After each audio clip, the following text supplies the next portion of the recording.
รุ่นที่18/10แด่ท่านพระครูประหลัดกิติพงศ์กิตติโสพโนด็อกเตอร์เลขานุการเจ้าคณะตำบลสันทรายน้อยถึงสันพระเนตรผู้ช่วยเจ้าวาดวัดสันขยอมตำบลสันทรายน้อยอำเภอสันทรายจังหวัดเชียงใหม่เชิญท่านร่วมงานนี้ทั้ง2วันเสาร์ที่19และวันอาทิตย์ที่20สิงหาคม2566โดยทั่วหน้ากัน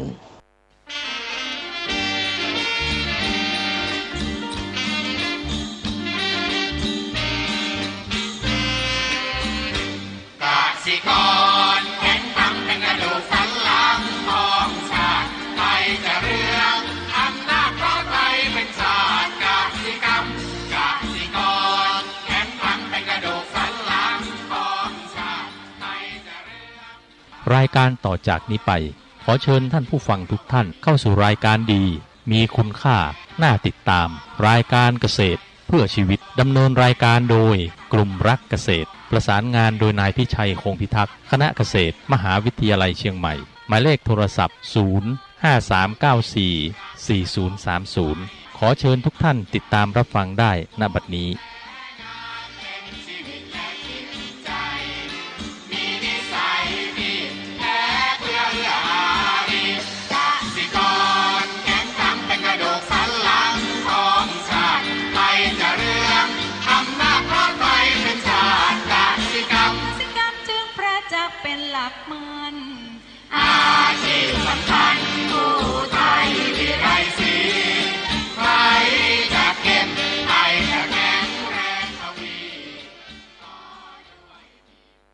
สวัสดีครับท่านผู้ฟังพบกับรายการเกษตรเพื่อชีวิตสำหรับวันนี้เสนอเรื่องการจัดการความรู้ก่อนเข้าสู่รายการก็มีธรรมะมาฝากท่านผู้ฟังหัวข้อจากหนังสือพจนานุกรมพุทธศาสตร์ฉบับประมวลศัพท์เรียบเรียงโดยพระเทพเวทีประยุทธ์โตมหาจุฬาลงกรณราชวิทยาลัยพิมพ์เผยแพร่ปี2533หัวข้อธรรมะวันนี้คือสัพพางสัพพางนะแปลว่าทุกส่วนแห่งร่างกายหรือแปลว่าร่างกายทุกส่วนอันนี้คือสัพพางจริงแล้วคำว่าตัวนี้คืออ่านว่าสลลพอางอคอกลันนะสันพะสะพรางนะอ่านว่าอย่างนั้นทีนี้มันมีคำหนึ่งที่มันเกี่ยวข้องคือสัพเพชสัพเพชคือว่าแปลว่าผู้รู้ทั่วผู้รู้ทุกสิ่งทุกอย่างหมายถึงพระพุทธเจ้าเรียกว่าสัพพัญญูทีนี้คำว่าสันสลสลนะสลลเนี่ยคือว่าสะเนี่ยนะก็เป็นแปลว่าทั่วนะทั่วนะทีนี้จะประกอบคำหน้าอื่นอะไรก็ตามก็แปลว่ารู้ทั่วนะรู้ทั่วอย่างพางเนี่ยร่างกายรู้ทั่วส่วนร่างกายต่างๆสัพเพชเนี่ยก็คือรู้ทั่วรู้ทุกสิ่งทุกอย่างนะทีนี้ที่ยกคำนี้มาพูดก็เพียงว่ามันประกอบกับเรื่องที่จะพูดในวันนี้ก็คือเรื่องของการจัดการความรู้นะนิศัพท์ตัวนี้ก็น่าสนใจนะคือการที่เราจะเป็นผู้ที่รู้ทั่วหรืออะไรต่างๆเนี่ยเขาต้องเก่งพอสมควรที่เราต้องรู้ทีนี้รู้เนี่ยมันก็ต้องมีเขาเรียกว่ามีองค์ประกอบต่างๆมากมายทีเดียวที่จะทำให้รู้เนี่ยรู้อย่างปุถุชนรู้อย่างกัลยาชนรู้อย่างอริยชนอย่างเนี้ยรู้ด้วยตัวคำเดียวกันนะศัพท์ตัวเดียวกันแต่ว่าความหมายของมันลึกซึ้งมากกว่ากัน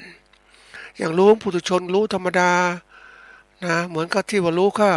มองเห็นต้นไม้ก็รู้แค่เปลือกไม้ก็รู้แล้วรู้ต้นไม้มีเปลือกอย่างเนี้ยแต่รู้ถึงกัลยาณชนก็รู้เข้าไปถึงกับร่มก็รู้ก็พีเข้าไปแล้วถ้ารู้ลึกเข้าไปอีกรู้แจ้งเห็นจริงเลยเรียกว่าของอริยชนเนี่ยก็คือว่ารู้ทั้งเปลือกกับพีแก่นรู้ทั้งหมดเลย นี่คือความรู้แล้วก็เชื่อมโยงทุกสิ่งทุกอย่างได้เนี่ยทีนี้มาถึงว่าตัวนี้สำคัญกับเรื่องราวอย่างไรเรื่องของว่าการจัดการความรู้อย่างไรเนี่ยมันเป็นสิ่งที่สำคัญมากเพราะว่าคนเราเนี่ยจะพัฒนาศักยภาพตัวเองนะให้เป็นผู้ที่ว่าเขาเรียกว่ามีความสามารถในการรู้ในการคิดพิจารณาในการตัดสินใจและการลงมือทำเนี่ยนะการที่ปฏิบัติการต่างๆเนี่ยเขาต้องเพิ่มศักยภาพเสียก่อนศักยภาพตัวนี้เนี่ยเป็นสิ่งสำคัญมากนะที่เราจะต้องรู้เรื่องราวต่างๆนะเป็นคำหนึ่งนั่นแหละทีนี้เราจะรู้อย่างไรก็ต้องมาดูซะก่อนว่าเรื่องของความรู้เนี่ยมันเป็นยังไงบ้างเพราะคนส่วนใหญ่เนี่ยเราได้รับความรู้มาจากอะไรจากแรกก็คือว่าจากการศึกษาเราเรียนนะเรียกว่าเป็นประเภทปาโลโตโคสะฟังจากผู้อื่นถ่ายทอดมานะว่าจะเป็นตัวหนังสือเป็นอะไรแล้วแต่ที่เขาเขียนไว้ทีนี้มาถึงตัวที่สองคือโยนิโสมนสิการโดยการพิจารณาโดยการมีส่วนร่วมคือทำลงมือทำก็จะเกิดการเรียนรู้ที่มากขึ้นเข้าใจมากขึ้นว่ามันประจักษ์แจ้งแก่ใจก็จะกลายเป็นผู้ที่รู้จริงรู้แจ้งนะอันนี้สำคัญมากการจะทำอะไรแล้วแต่ต้องมีความรู้จริงๆถูกต้องจริงๆมันถึงทำให้เราประสบความสำเร็จแต่ถ้าเรารู้ไม่จริงนะท่านผู้ฟังมันผิดพลาดมันหลงไปมันก็ทำให้เราติดกับนั่นเองทีนี้มาดูที่ว่าเราจะรู้จริงยังไงโลกนี้ก็มาดูหัวข้อที่สำคัญของเรานะก็คือเรื่องของว่าการจัดการความรู้นะมันคืออะไรนะสำคัญอย่างไรคำว่าการจัดการความรู้เนี่ยมันเขาเรียกว่าความรู้เนี่ยนะถ้าพูดถึงความรู้นะรู้เนี่ยเป็นความเนี่ยเป็นคำนามนะคำนามรู้เนี่ยรู้มันก็มีรู้หลายเรื่องรู้หลายระดับรู้เนี่ยนะแปลว่าความรู้เราก็แปลว่าเข้าใจทราบแจ้งคำว่ารู้เนี่ยทีนี้ความรู้คือความแจ้งความเข้าใจความทราบการทราบอย่างนี้นี่คือเขาเรียกความรู้ทีนี้รู้มันก็มีตั้งแต่รู้จำเนี่ยก็ว่ารู้แล้วจำได้นะรู้จักเนี่ยก็รู้แล้วจำหน้าตาได้อะไรต่างๆอันนี้นะทีนี้มันก็มีว่ารู้จริงเนี่ยรู้จริงคือเห็นจริงตามความเป็นจริงที่ปรากฏอยู่แต่ว่าถ้ารู้แจ้งเนี่ยหมายความว่ารู้เข้าใจตลอดเลยรู้ตามหลักการเหตุผลสิ่งที่ปรากฏอยู่มันจะมองไม่รู้ถึงสิ่งต่างๆที่อยู่ภายในเพราะนั้นมันต้องเป็นรู้เขาเรียกรู้แจ้งแทงตลอดนั่นเองอันนี้สิ่งสำคัญมากนะท่านผู้ฟังส่วนคำว่าจัดการก็คือการดำเนินการให้บรรลุวัตถุประสงค์รวมความแล้วการจัดการหรือการบริหารข้อมูลก็คือการที่เรานั้นจะนำข้อมูลที่เรามีอยู่หรือหาเนี่ยแล้วคัดหรือได้ข้อมูลที่เราต้องการนะส่วนใหญ่เนี่ยเราก็ต้องการข้อมูลหรือความรู้ที่เป็นจริงนั่นแหละทีนี้คำว่าความรู้เนี่ย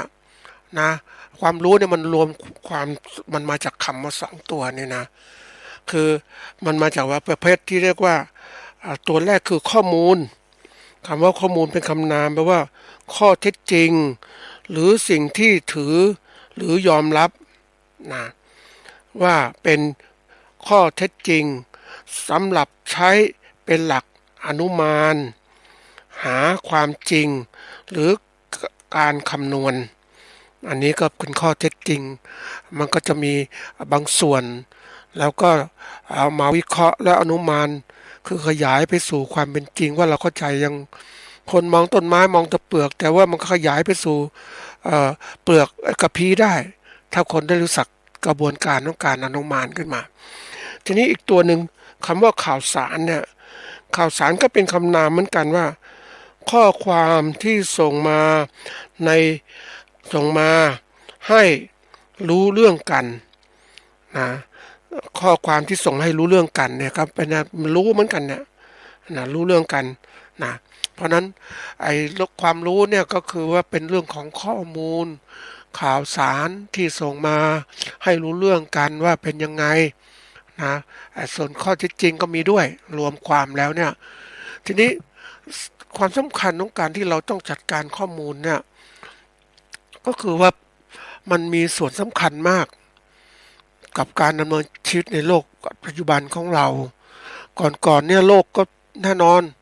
ในอดีตโลกที่ไม่มีข้อมูลข่าวสารมากมายก็มีความรู้ระดับหนึ่งนะก็จัดการง่ายๆตามที่เรียนรู้กันมาในศึกษาแบบธรรมชาตินะก็เรียนรู้กันแต่มาถึงปัจจุบันเนี่ยข้อมูลข่าวสารมีมากถ้าเราไม่รู้จักการศึกษาข้อมูลข่าวสารเราก็จะกลายเป็นคนที่เจริญเติบโตพัฒนาธุรกิจได้ล่าช้าหรือทีดีไม่ดีก็จะไม่มีโอกาสอยู่รอดได้ในโลกของการพัฒนาอย่างที่กล่าวโลกพัฒนาเดี๋ยวนี้มันมีโลกมากมายทีเดียวถ้าเรายังอยู่ช้าๆเราไม่มีข้อมูลข่าวสารที่ทันสมัยเราก็เหมือนคนไม่ทันสมัยนะท่านผู้ฟังเราอยู่กับชนบทก็อยู่อย่างเนี้ยเราก็ไม่มีข้อมูลข่าวสารสมัยก่อนเนี่ยจะดูโทรทัศน์ดูฟังก็ฟังช่อง2 ช่องเองโทรทัศน์ก็มีช่อง1 2 ช่องอย่างเนี้ยมันไม่มีความทันสมัยเพราะนั้นเราก็ไม่มีข้อมูลข่าวสารที่นำมาใช้ให้เกิดประโยชน์คนส่งข้อมูลมาก็ไม่มีข้อมูลที่ดีพอสำหรับการพัฒนาสมัยก่อนเนี่ยก็เราดูโทรทัศน์สมมุตินะดูรายการภาพยนตร์นะส่วนใหญ่จะเป็นอย่างนี้นะความรู้ใหม่ๆก็มีฟังวิทยุก็ฟังละครฟังเพลงข้อมูลข่าวสารจากรัฐสั้นๆอันนี้ก็แน่นอนแล้วเราเมื่อไหร่จะพัฒนาแต่โลกปัจจุบันเนี่ยโหมันมีสื่อสารมากเครื่องมือสื่อสารมากมายทีเดียวเราสามารถรับรู้ได้ทั้งวิทยุโทรทัศน์สื่อสารอินเทอร์เน็ตนำมามากมายทีเดียวเลยตอนนี้มันล้นอ่ะมันมากมายมันมีทั้งข้อมูลดีไม่ดีเยอะแยะไปหมดเลยแต่นี่มันถึงขั้นตอนที่เราต้องฟังละเพราะว่าโลกปัจจุบันเนี่ยมันแข่งขันกันด้วยความสามารถอย่างที่กล่าวไว้ว่าคนหนึ่งคนเนี่ยมีศักยภาพแตกต่างกันคนเหมือนกันนะศักยภาพคือความสามารถในการทำงานที่แตกต่างมันภาวะแฝงเร้นอยู่ในตัวบุคคลแขน2 ขา 2ศีรษะ1เหมือนกันเลยแต่ทำไมคนหนึ่งร่ำรวยคนหนึ่งยากจนอยู่ลำบากลำบนอีกคนหนึ่งทำงานสบายเดินไปไหนขับรถเที่ยวไปมีรายได้วันละ10,000 ละแสนเห็นไหมเขาทำงานยังไงบ้างเขาทำงานช่วงแรกๆเท่านั้นแหละเมื่อบริษัทก็เติบโตขึ้นก็ตั้งบริษัทแล้วก็จ้างคนงานมาทำเขามีหน้าที่บริหารสั่งยิ่งไปเจอเมื่อวานเนี่ยไปซื้อของท่านผู้ฟังมีร้านหนึ่งร้านขายของเนี่ยเขาก็ไปเปิดสาขาใหม่เพิ่มขึ้นเพื่อจะเพิ่มยอดขายแค่ร้านเดียวก็นั่นนะรายได้ดีแล้วไปเปิดอีกร้านหนึ่งเพื่ออะไรรู้ไหมก็เพื่อที่จะขยายยอดขายมากขึ้นเขาทำงานผ่านระบบของการใช้โทรศัพท์มือถือสั่งคนงานมีคนมาต่อรองสินค้าชิ้นนี้เท่าไหร่คนงานก็ถ่ายรูปไปก็ส่งติดต่อกันคุยกับเจ้าของธุรกิจของกิจตัวนี้ราคาเท่านี้คือมันเป็นอะไรที่มันทันสมัยท่านผู้ฟังแล้วตัวเองก็มีรายได้มากขึ้นชั่วโมงทำงานของเขาเนี่ยอย่างที่บอกว่าชั่วโมงทำงานก็ได้ชั่วโมงละ10,000สมมติเนี่ยนะกำไรชั่วโมงละ10,000แต่ถ้าเราเป็นแบบคนธรรมดาก็ทำงานได้กำไรชั่วโมงละ200-300 บาทหรือไม่ได้กำไรหรือได้30 บาทอย่างเงี้ยนี่คือเขาเรียกว่าคนรู้จักใช้ข้อมูลข่าวสารที่ยังเป็นประโยชน์กับตนเองนะถ้าเราอยากจะพัฒนาเนี่ยศักยภาพความฝังในตัวเรามีอยู่สูงมากนะท่านผู้ฟังเรามีอยู่สูงมากแต่เพียงแต่ว่าเรานั้นไม่ค่อยมีการศึกษาที่มากพอไม่มีช่องทางข้อมูลข่าวสารที่มากพอแล้วเราไม่รู้จักเลือกข้อมูลข่าวสารแล้วก็กลายเป็นคนที่ไม่รู้อีกอย่างหนึ่งคนที่แบบว่ามันก็คิดว่ามันคืออยากพัฒนาอยู่นิ่งๆอยู่เฉยๆไม่สนใจอะไรก็คือมันถูกตัวเองจำกัดตัวเองหรือถูกคนอื่นหลอกให้ตนเองอยู่ในที่จำกัดคือไม่ต้องรู้มากหรอก มีคำพูดคำหนึ่งบางคนสอนไม่ต้องรู้หรอก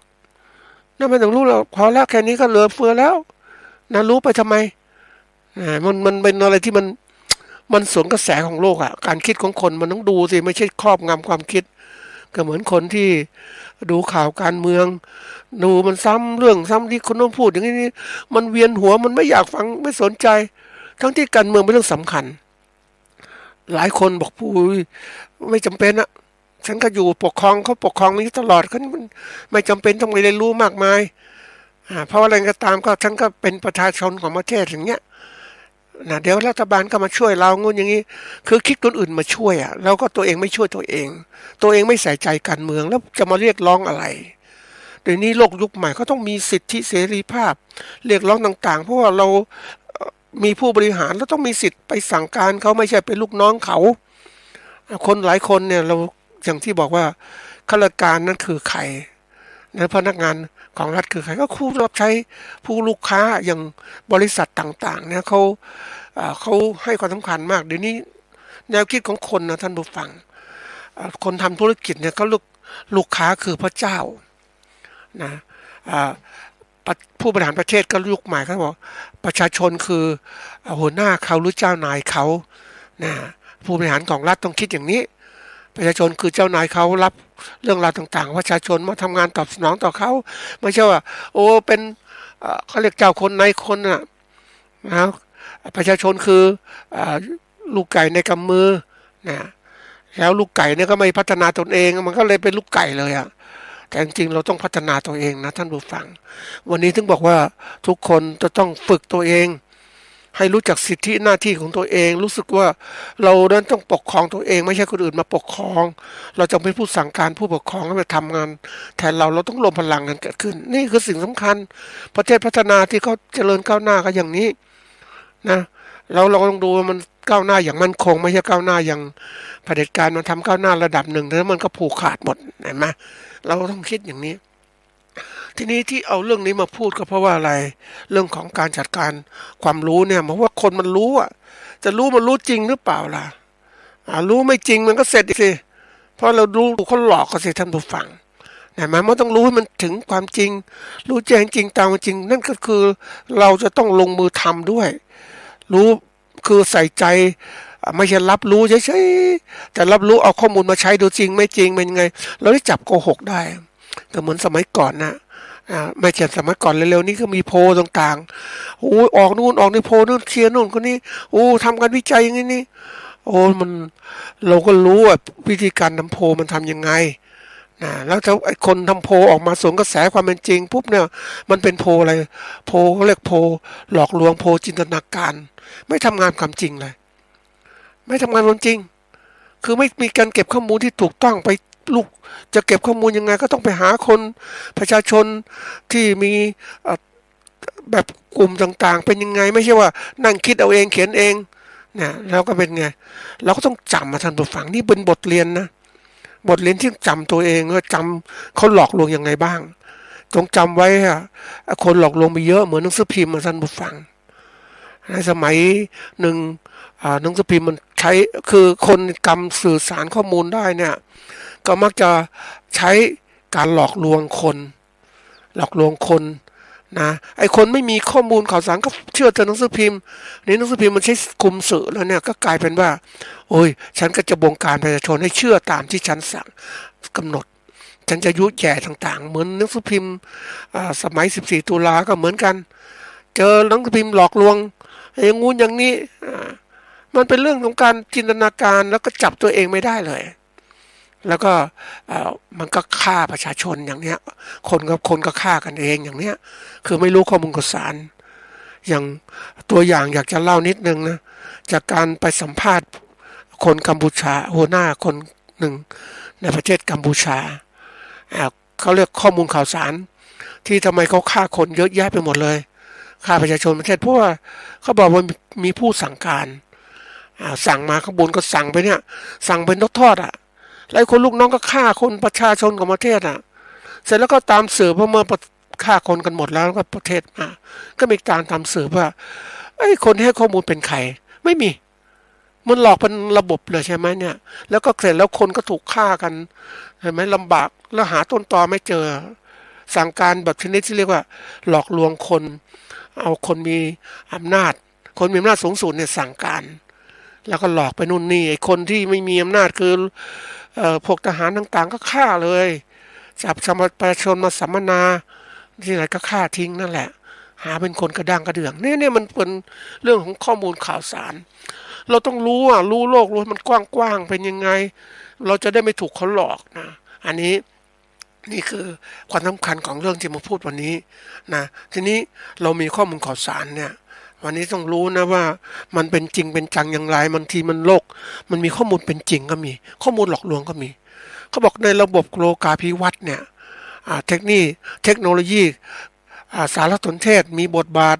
ในทุกสาขาอาชีพในการเกษตรของเราก็เป็นอาชีพเกษตรมาตรการติดต่อสื่อสารในทุกๆด้าน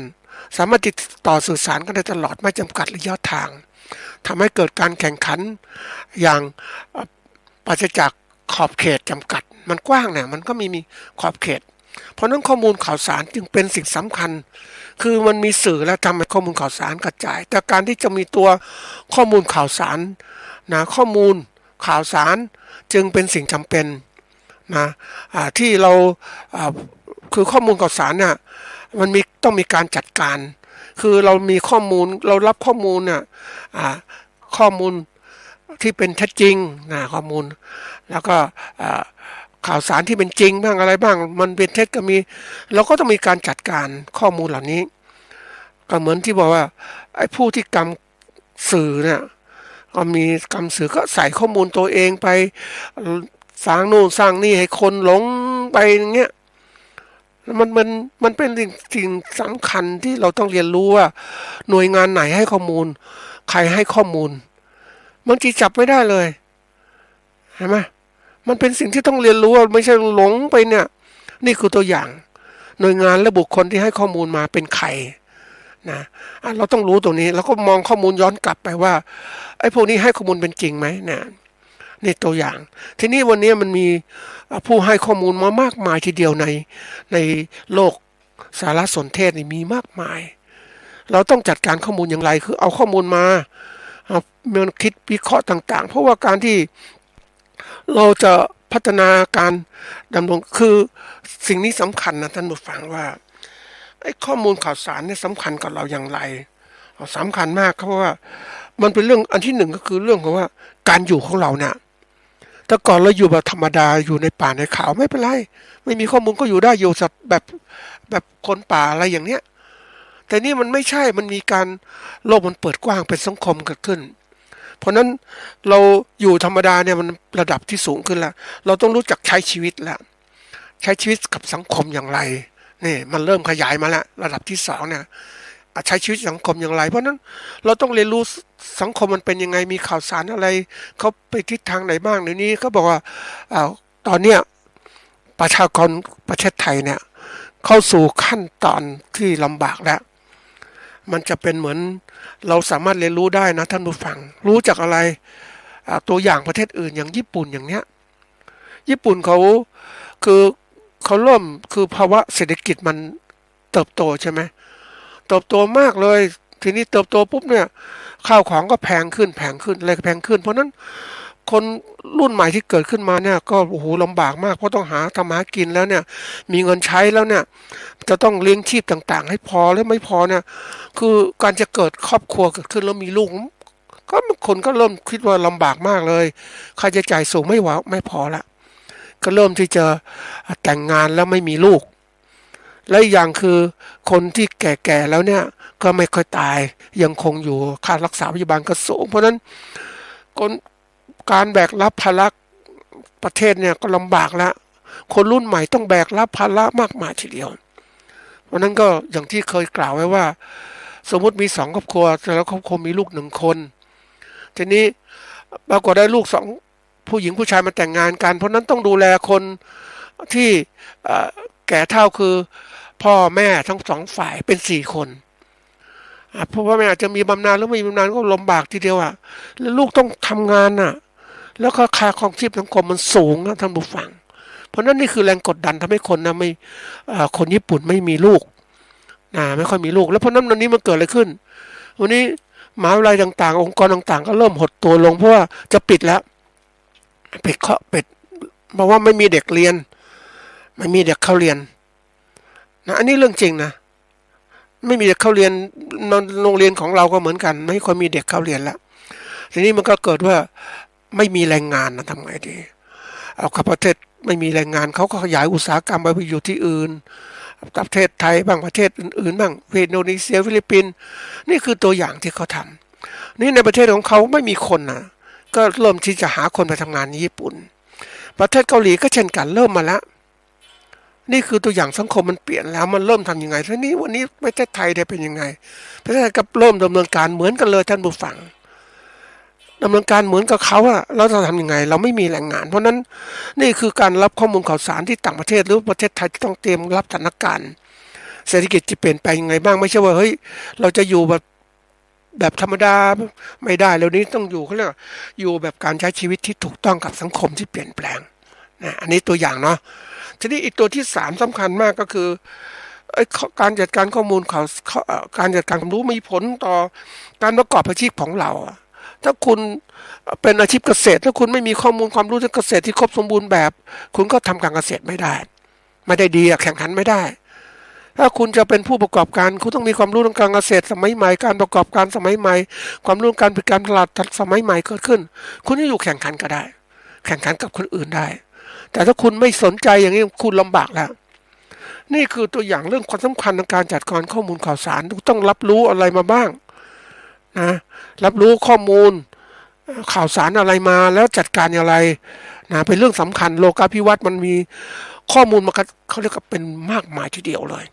ถ้าคุณเลือกไม่เป็นคุณมองไม่เป็นคุณไม่ศึกษาสมมุติว่าเขามีความรู้ให้คุณศึกษาถ้าคุณไม่ศึกษาคุณก็กลายเป็นคนไม่รู้ข้อมูลอย่างที่มันบีบบังคับแล้วนะท่านผู้ฟังอย่างคุณข้อหนึ่งของกฎหมายเขาบอกว่าทุกคนต้องรู้กฎหมายจะอ้างไม่รู้กฎหมายไม่ได้เขาตามมาน่ะเขาลงกฎมาแล้วเรียบร้อยเป็นเรื่องของประชาชนต้องรู้กฎหมายต้องศึกษากฎหมายไอ้ฝ่ายที่ร่างกฎหมายขึ้นมาก็บอกว่าต้องบังคับเลยจะไปสอนประชาชนให้รู้กฎหมายไม่ได้ทุกคนต้องเรียนรู้กฎหมายเองมาดูถ้าคุณทำผิดกฎหมายจราจรคุณโดนยังไงบ้างคุณต้องตามคุณไม่สนใจข้ออ้างคุณว่าผมไม่รู้กฎหมายไม่ได้นี่บังคับประชาชนแล้วเพราะนั้นวันนี้นี่คือตัวอย่างองค์กรที่ผลิตข้อมูลข่าวสารก็ทำมาเยอะแยะไปหมดแล้วคุณไม่รับรู้คุณก็เป็นเรื่องของคุณละคุณจะทำผิดก็เรื่องของคุณละเขาจะไม่บอกข้อมูลข่าวสารมันไหลเวียนมากมายทีเดียวเลยมันเกิดขึ้นอย่างนี้มันเป็นสิ่งที่หน่วยองค์กรหรือ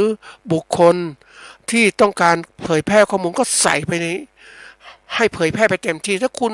มันกระจายมาทั่วไปนะเหมือนสถานีวิทยุหรือโทรทัศน์เนี่ยมาถึงเราหมดเลยแล้วมีในรายการแต่ละช่องก็มีนู่นมีนี่นะถ้าคุณไม่เข้าใจคุณไปศึกษาช่องใดช่องหนึ่งโทรทัศน์นะคุณก็จะกลายเป็นคนแบบไม่รู้เรื่องอะไรอย่างวันนี้ประเทศไทยก็มีดีนะช่องหนึ่งที่น่าสนใจสำหรับประชาชนก็คือเรื่องของช่องที่มีข้อมูลข่าวสารเศรษฐกิจเป็นยังไงการเงินเป็นยังไงการเมืองเป็นยังไงแต่คนไม่คนไทยยังมันเหมือนกับว่าถ้าไม่มีอะไรมันเกิดขึ้นก็ไม่ใส่ใจแต่ถามว่านี้โลกมันกว้างท่านผู้ฟังสถานีช่องนี้มันก็เริ่มมองโลกว่ามันกระทบถึงทั้งหมดนะค่าเงินต่างๆมันเปลี่ยนแปลงมันถึงกระทบประเทศไทยการขายมันเกิดขึ้นแต่ทีนี้ถ้าเราไปดูแต่โทรทัศน์ที่มันมีละครมีหนังมีอะไรมันก็แค่เศษนั่นน่ะจะทำการใช้ชีวิตประกอบธุรกิจเราไปไหวไม่ไหวคุณจะต้องดูข้อมูลที่ว่าสมมุติเราอยู่เกษตรแล้วก็อยู่กับช่องมูลเกษตรข้อมูลข่าวสารการเงินการธุรกิจเป็นยังไงมาเปิดสายอย่างนี้บ้างอย่างประเทศไทยเนี่ยสถานีวิทยุก็เหมือนกันไม่ค่อยมีข้อมูลข่าวสารที่เขาเรียกว่าตอบสนองหรือชักนำประชาชนให้ฉลาดไม่ค่อยมีเพราะอะไรถ้าทำรายการแบบนี้ทำรายการก็จะไม่ชอบเพราะว่าอะไรไม่มีคนมาฟังเนื่องจากคนไทยเนี่ยการตื่นตัวเรื่องข้อมูลข่าวสารเรายังน้อยอยู่ ไม่เหมือนต่างประเทศที่เขาดูข้อมูลข่าวสารเหมือนคนเล่นหุ้นเนี่ยดูข้อมูลข่าวสารตลอดเวลาเลยเศรษฐกิจจะเป็นไงนายกรัฐมนตรีจะเป็นไงเป็นใครเป็นอะไรต่างๆทั่วโลกจะเป็นสงครามเกิดขึ้นที่ไหนอย่างไรนี่คือสิ่งที่ต้องรู้อ่ะทีนี้เราเองเราไม่ได้ฝึกอ่ะเราอยู่แบบธรรมดาอย่างที่พูดผ่านสถานีนี้เหมือนกันมีใครฟังกี่คนนะที่ทำเนี่ยก็ไม่ได้คาดหวังมากมายเพียงแต่ว่าคนฟังที่มีคุณภาพรับรู้ข้อมูลข่าวสารได้ก็เตรียมการเป็นคนที่มีคุณภาพสักคนก็คุ้มแล้วนะเพราะว่าเราอยากเห็นในประเทศที่เจริญก้าวหน้าขึ้นไม่ใช่ประเทศที่แบบอย่างที่ผ่านมาจากระบบการปกครองเก่าๆแล้วระบบการปกครองที่ไม่ทันสมัยแล้วไม่เราเรียกว่าไม่สร้างสรรค์ประชาชนให้มีคุณภาพเกิดขึ้นเนี่ยเป็นเรื่องสำคัญนะท่านผู้ฟังอย่างที่บอกประเทศที่เจริญได้ประชาชนต้องมีคุณภาพรัฐบาลที่ดีต้องทำให้ประชาชนมีคุณภาพไม่ใช่ทำให้ประชาชนยากจนโง่จนเจ็บอย่างเนี้ยเป็นสิ่งสำคัญนะท่านผู้ฟังเราวันเนี้ยถามว่าเราต้องพัฒนาอาชีพของเราเนื่องจากเราต้องยกระดับตัวเองให้ข้ามพ้นวัฏจักรโง่จนเจ็บที่มันมีมาอยู่แล้วนานจากระบบการปกครองระบบอะไรต่างๆที่มันเกิดขึ้นและยิ่งตอนนี้ที่มันเกิดปัญหาเกิดขึ้นมากมายทีเดียวว่าถ้าคุณไม่พัฒนาตนเองคุณอ่อนแอคุณก็จะตกระกำลำบากคุณไม่สามารถแย่งชิงทรัพยากรจากคนอื่นมาได้อันนี้เข้าใจนะคนที่อ่อนแอไม่สามารถแย่งทรัพยากรคนอื่นมาได้คุณก็จะกลายเป็นคนที่ยากจนนะลำบากแต่คนที่เก่งเขาใช้ความรู้เนี่ยนะเข้มแข็งหาความรู้ปุ๊บเขาใช้ความรู้ไปสร้างประโยชน์เขาเกิดร่ำรวยขึ้นมาเพราะนั่นวันนี้คนที่บอกว่าคนรวยนี่ประมาณสัก5%หรือ10%ไม่ถึงหรอกรวยมากในประเทศไทยเลยทรัพยากรประเทศก็อยู่กับเขามากและคนที่ประชากรส่วนใหญ่อาจจะ80-90% เป็นยังไงนะอันนี้ตัวอย่างนะท่านผู้ฟังเราไปเดินดูใน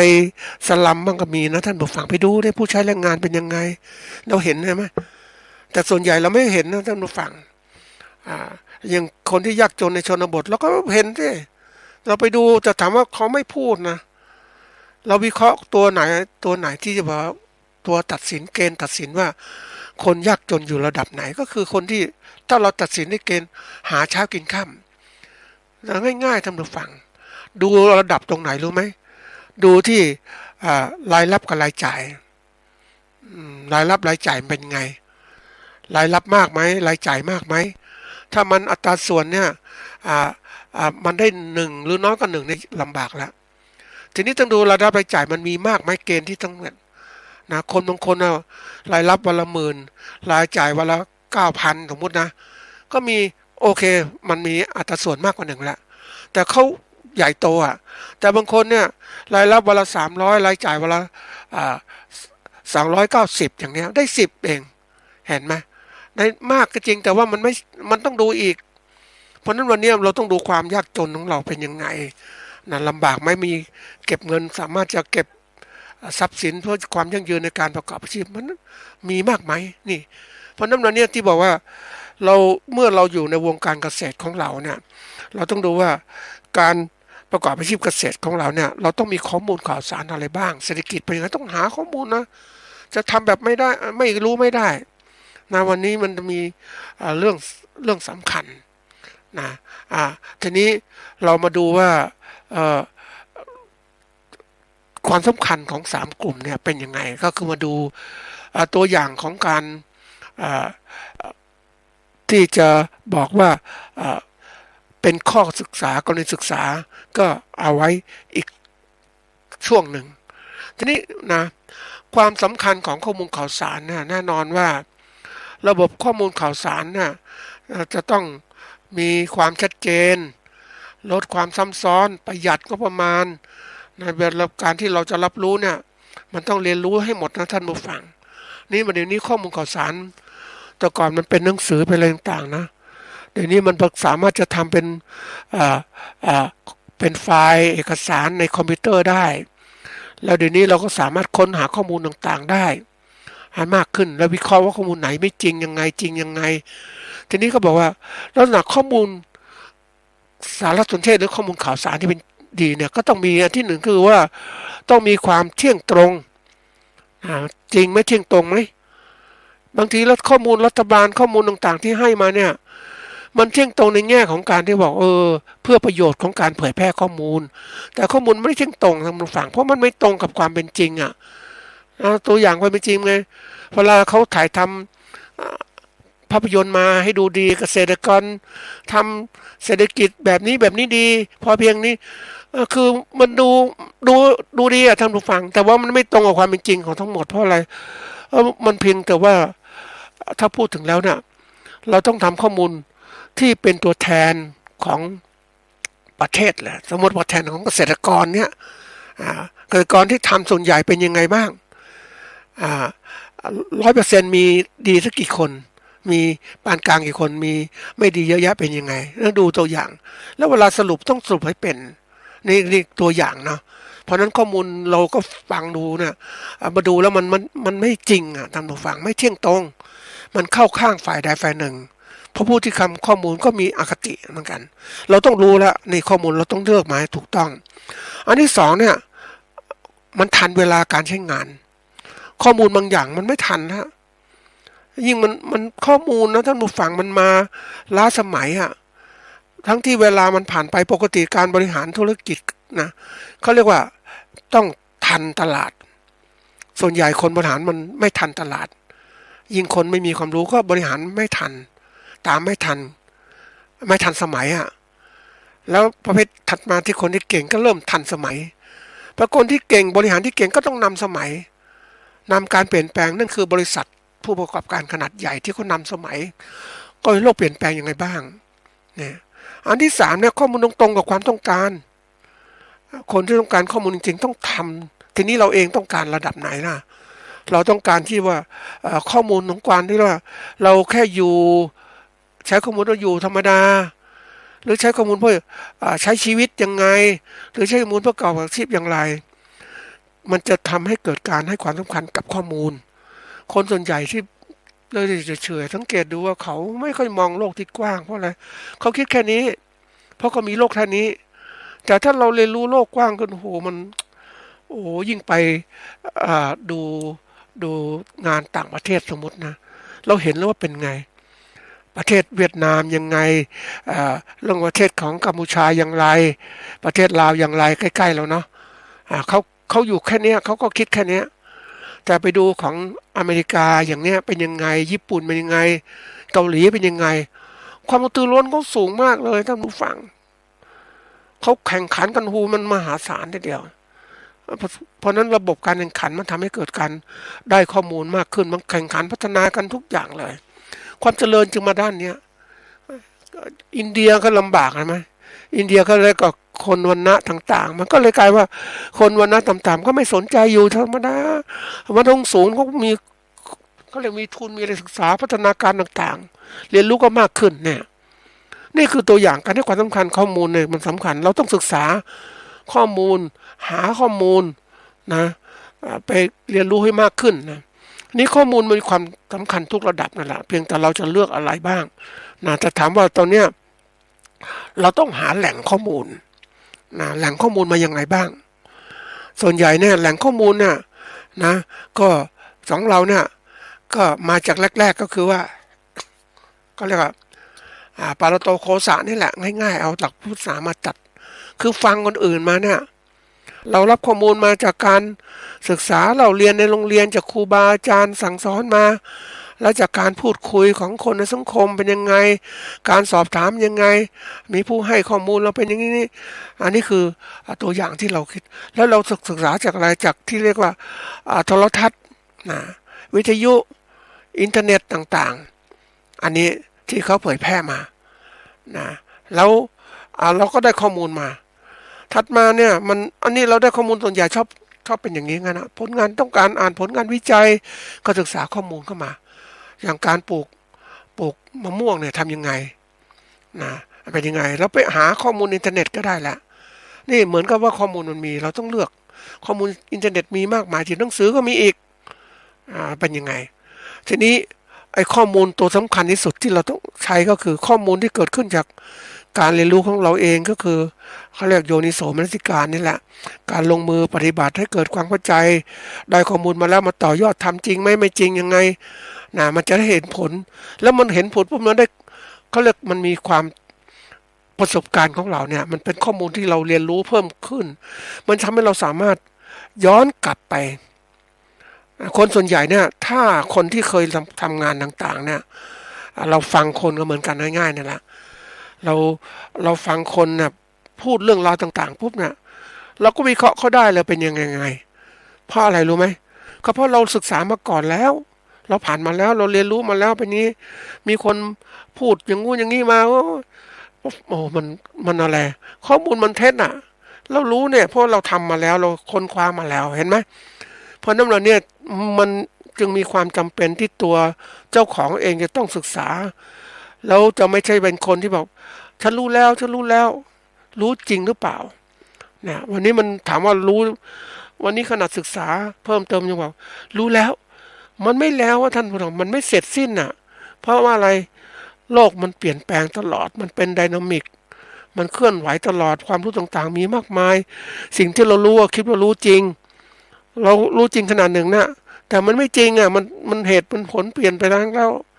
เพราะว่าเราไม่ใช่รู้แจ้งเห็นจริงตามมันจริงมันต้องลึกเข้าไปอีกก่อนแล้วก็ภูมิใจกับการศึกษาว่าชีวิตต้นไม้มีเท่านี้มองเห็นแต่ภายนอกแต่เราไม่รู้ให้มันทำไมมันอยู่ได้รอดอย่างไรมันศึกษาพันธุกรรมอีก DNA เป็นยังไงมันทนทานมันปรับตัวอย่างไรโอ้ยมันลึกนะท่านผู้ฟังแต่ถามว่าถ้าเราประกอบอาชีพเกี่ยวกับพวกนี้ก็ต้องศึกษาลึกซึ้งไม่ใช่ปล่อยเวลาผ่านไปแล้วอีกอย่างคือว่าเรื่องของข้อมูลข่าวสารมันต้องไวมันต้องทันสมัยเราเองต้องเปลี่ยนแปลงดูศึกษาต่างๆเรื่องข้อมูลที่พูดถึงส่วนใหญ่ที่ชอบที่พูดมันการพูดถึงประจำก็ต้องมันเกี่ยวข้องกับการประกอบอาชีพของเราก็คือข้อมูลเรื่องอะไรเศรษฐกิจเนี่ยเป็นยังไงซื้อขายแลกเปลี่ยนยังไงข้อมูลเขาเรียกหนี้สินเป็นยังไงบริหารยังไงนี่เศรษฐกิจข้อมูลที่สองคือสังคมเราเป็นยังไงต่อไปสังคมเราจะเป็นผู้สูงวัยแล้วทำยังไงขาดแคลนแรงงานจะทำยังไงเกิดขึ้นอันนี้สำคัญนะข้อมูลตัวที่สามก็คือเรื่องการเมืองสังคมจะเป็นยังไงการเมืองการปกครองเป็นยังไงบ้างถ้าการเมืองปกครองแบบโบราณเราก็ไม่มีโอกาสพัฒนาต่างๆทำอะไรก็ไม่ได้สู้คนอื่นก็ไม่ได้ค้าขายก็ไม่ได้มันข้อมูลการปกครองต่างๆมันเชื่อมโยงทุกสิ่งทุกอย่างเพราะนั้นเนี่ยเราจะต้องเป็นตัวเองอย่าไปพึ่งใครมากมายหาข้อมูลด้วยตัวเองไปฟังการชี้แจงของคนนู้นนี่มาแล้วถามว่าให้เขาได้ข้อมูลมายังไงถูกต้องไหมเนี่ยอันข้อมูลตัวที่สี่ก็เรื่องสิ่งแวดล้อมเนี่ยนะง่ายๆสิ่งแวดล้อมตั้งแต่คนตั้งแต่ทุกอย่างรอบตัวเรานี่แหละนะดินฟ้าอากาศเป็นไงตรงนี้ภาวะแห้งแล้งจะเกิดขึ้นทำยังไงล่ะเราต้องเตรียมการนะท่านผู้ฟังแล้วลำพังข้อมูลจากภาครัฐที่ให้มามันไม่เพียงพอมันจริงหรือเปล่าเราต้องไปดูข้อมูลของอุตุนิยมวิทยาของโลกที่เขาเก็บข้อมูลทำนายสภาพดินฟ้าอากาศที่เปลี่ยนแปลงมันจะทำยังไงเตรียมการต่างๆของเราได้เลยเพื่อต้อนรับหรือหาทางแก้ไขกับสิ่งที่จะเกิดขึ้นกับประเทศไทยกับการเกษตรของเราในข้างหน้าต้องคิดแหละอย่างวันนี้ถามให้เอาตัวอย่างนะคนการเกิดขึ้นของคนเนี่ย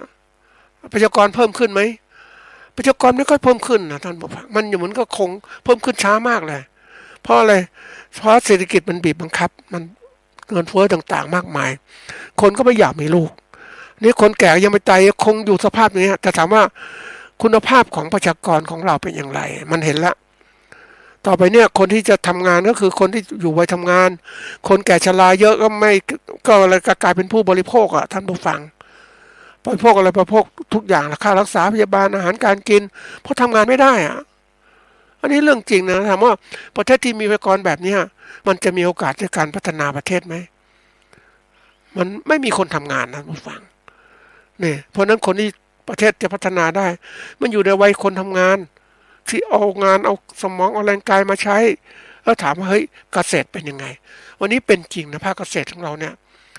เราถ้าไม่เปลี่ยนแปลงเอาเครื่องจักรมาใช้แทนแรงงานคนเราจะลำบากเพราะเราทำไม่ไหวแล้วคนมันน้อยญี่ปุ่นเป็นประเทศที่เกิดเกาหลีก็เหมือนกัน การเกษตรเขาเนี่ยลำบากทีเดียวมันขาดแรงงานคนก็ต้องใช้เครื่องจักรมาช่วยเครื่องจักรไม่พอมันต้องมีมันทำงานอย่างนี้มันเลี้ยงอาหารคนมันไม่พออีกอ่ะนั่นนี่คือตัวอย่างและการศึกษาข้อมูลข่าวสารของในแง่ของสิ่งต่างๆทั้งหมดเนี่ยยกตัวอย่างนะเป็นเรื่องสำคัญที่เราต้องเรียนรู้ละเริ่มการจัดการเพราะนั้นเราเองต้องมองว่าเรารู้แหล่งข้อมูลต่างๆแล้วนะประเภทข้อมูลแล้วนะแล้วก็เอาข้อมูลเหล่านี้มาใช้ใช่มาเราจะบอกว่าเราสนใจแค่การเกษตรของเราแค่นั้นพอไม่ต้องสนใจอื่นมันไม่ได้แล้วถ้าคุณผลิตมาแล้วไม่มีคนซื้อสินค้าคุณทำยังไงแล้วผลิตมาแล้วมีคู่แข่งคุณต่างประเทศมานำสินค้ามาขายคุณจะทำอย่างไรเอาสินค้ามาเขานำเข้านะเดี๋ยวนี้สินค้าเกษตรบางอย่างก็นำเข้ามาเพราะประเทศไทยมันแพงต้นทุนมันสูงก็ซื้อที่อื่นที่ถูกกว่าเดี๋ยวนี้มันสามารถจะรู้ว่าสมมุติเป็นพ่อค้าเนี่ยการค้าการขายนะถ้าผลิตสินค้าในประเทศมันมีต้นทุนสูงนะจะผลิตไหมเหมือนเราเองนะถามว่าเราจะทำอาหารการกินเองไหมทำแล้วมันต้นทุนมันสูงคนก็กินน้อยเราไปซื้อกินเองดีกว่าไหมมันถูกกว่านะระบบของ MOU ที่แบบให้ระบบของผู้ผลิตสินค้าแทนกันนะเราแทนที่ผลิตเองก็ให้คนอื่นผลิตมาส่งให้กับเรานี่คือตัวอย่างนะประเภทที่ว่าใช้เอาซอสต่างๆมาทำงานแทนเรานี่มันเกิดขึ้นในระบบของธุรกิจแล้วการที่นำสินค้าเกษตรเข้ามาก็เหมือนกันนะครับนำมาจากประเทศข้างเคียงมาสวมสิทธิ์ประเทศไทยขายในประเทศไทยแล้วส่งออกนะเพราะนั้นวิธีการที่เราจะรู้ข้อมูลใดๆก็ตามนะเราต้องวิเคราะห์ให้เป็นแปลผลให้ได้ว่าแล้วนำข้อมูลเหล่านี้ไปใช้เราต้องมีตัวกำหนดชี้วัดนะตัวชี้วัดเนี่ยสำคัญมากเลยคือเรื่องภาษาอังกฤษและ KPI นะเราทุกอย่างมาใช้มองว่ามันเป็นตัวสำคัญไหมกำหนดเป้าหมายในการนำไปใช้เป็นยังไงนะเราต้องรู้ว่าเขาเรียกว่าเราต้องรู้ดำเนินการหาความรู้ให้ได้ถูกต้องแล้วก็นำข้อมูลเหล่านี้เอามาใช้ในการตัดสินใจนะเรามีข้อมูลสมมุติเป็น10,000ข้อมูลอย่างเงี้ยเราก็ตัดสินใจข้อมูลไหนสำคัญเอามาใช้เกี่ยวข้องธุรกิจเราก็เอามาใช้มันมีข้อมูล 3-4 ตัวสำคัญน่ะก็มาใช้แล้วเลือกสิก็มีขั้นตอนการตัดสินใจเลือกข้อมูลนะเอามาใช้ว่าข้อมูลนี้ดีที่สุดแล้วมาแล้วก็เลือกออกมาอย่างเนี้ยเหมือนเรามีเส้นทางไปสู่จังหวัดจังหวัดตากมีหลายเส้นทางนะท่านผู้ฟังจะไปทางแม่ฮ่องสอนไปนู่นไปทางแพร่น่านแล้วก็ย้อนกลับมาที่ตากหรือจะไปเส้นทางผ่านลำปางลำพูนลำปางไปตากนะทีนี้ลำพูนลำปางไปตากก็มีเส้นหนึ่งผลโยธินไปยังลี้อย่างเงี้ยนะบางคนผ่านเส้นทางซุปเปอร์ไฮเวย์ต่างๆนะมันจะเป็นผลโยธินสายเก่าสายใหม่แล้วแต่เนี้ยมันบอกเห็นว่าเราต้องเลือกแหละนี่คือเลือกเรามีข้อมูลเนี่ยเราก็เลือกเดินทางที่ถูกต้องการประกอบการเกษตรก็เช่นกันมันก็มีข้อมูลอย่างนี้เหมือนกันเราต้องดูทีนี้ นะว่าเราจะเลือกทางไงทีนี้อย่างที่บอกว่าในระบบของการเขาเรียกจัดการข้อมูลมันก็มีระบบต่างๆจัดการข้อมูลในระบบของส่วนตัวองค์กรนะหรือว่าระดับประเทศมันก็มีการจัดการอย่างที่บอกว่าเราบอกว่าความสำเร็จในการทำงานของเราเนี่ยมันขึ้นอยู่กับว่าข้อมูลข่าวสารนะข้อมูลข่าวสารที่เรามีอยู่นี่แหละนะเรื่องสารสนเทศแล้วก็เทคโนโลยีที่เราจะต้องนำมาใช้ในการที่เราทำให้เรานั้นได้ถึงข้อมูลข่าวสารได้มากขึ้นนะอันนี้สำคัญมากอย่างเราเรียนสมัยก่อนเนี่ยเราศึกษาข้อมูลเนี่ยมันได้ศึกษาได้น้อยเพราะอะไรเราไม่มีเทคโนโลยีต่างๆที่ทันสมัยเดี๋ยวนี้มีเทคโนโลยีต่างๆที่ทันสมัยเราสามารถจะศึกษากดไปในอินเทอร์เน็ตก็สามารถรู้ได้เลยข้อมูลไหนๆมากขึ้นก่อนเวลาหาข้อมูลเราไปหาห้องสมุดไปอ่านหนังสือเดี๋ยวนี้คนอินเทอร์เน็ตเลยคนไปปุ๊บคัดเลือกตัวไหนมาในข้อมูลอินเทอร์เน็ตมันมีหลายข้อมูลอีกก็ต้องเลือกหาข้อมูลอีกเพราะนั้นเป็นตัวสำคัญว่าเราต้องเอาข้อมูลอะไรมาที่ดีจะมีขยะมาไหม